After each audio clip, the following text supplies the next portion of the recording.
Hey guys, मेरा भी नवीन आप देख रहे हैं नवीन टेक्निकल जॉन। तो गाइस आज हम बात करेंगे Redmi Note 14 5G के बारे में। एंड गाइस आज का हमारा टॉपिक है how to solve sound problem solutions. तो गाइस अगर आपके फ़ोन में आपको साउंड से रिलेटेड प्रॉब्लम्स है, जैसे कि आपको किसी भी चीज़ का साउंड शो नहीं कर रहा है, आपको साउंड से रिलेटेड इशू है, तो आप कैसे यह प्रॉब्लम्स को ठीक करेंगे। तो वीडियो को लास्ट तक देखिए एंड समझिए। एंड अभी तक आपने हमारे चैनल को सब्सक्राइब नहीं किया है तो प्लीज़ सब्सक्राइब कर दीजिएगा। तो आप सेटिंग्स ओपन कर दीजिएगा एंड सेटिंग्स में नीचे में आप साउंड एंड वाइब्रेशन सेटिंग्स पे जाइएगा। तो गाइस यहाँ पे आपको देखिए फर्स्ट ऑप्शन दिया जाता है रिंगटोन्स का। तो आपने जो भी रिंगटोन सेट किया होगा तो यहाँ से आप सेट कर दीजिएगा रिंगटोन्स को, अलार्म टोन्स को सेट कर दीजिएगा।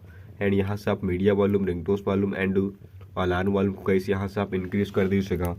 एंड यहाँ से आप चेक कर लीजिएगा कि आपका फ़ोन साइलेंट मोड पे तो नहीं है। अगर आपका फ़ोन साइलेंट मोड पे होगा तो आप अपने फ़ोन को यहाँ से साइलेंट मोड से हटा दीजिएगा एंड इस टाइप से आप सेटिंग्स कर दीजिएगा। तो गाइस आपके फ़ोन में साउंड से रिलेटेड प्रॉब्लम्स ठीक हो जाएंगी। तो गाइस ये था आज का हमारा टॉपिक। उम्मीद है गाइस आपको वीडियो पसंद होगी। आज के लिए बस इतना ही। Thank you.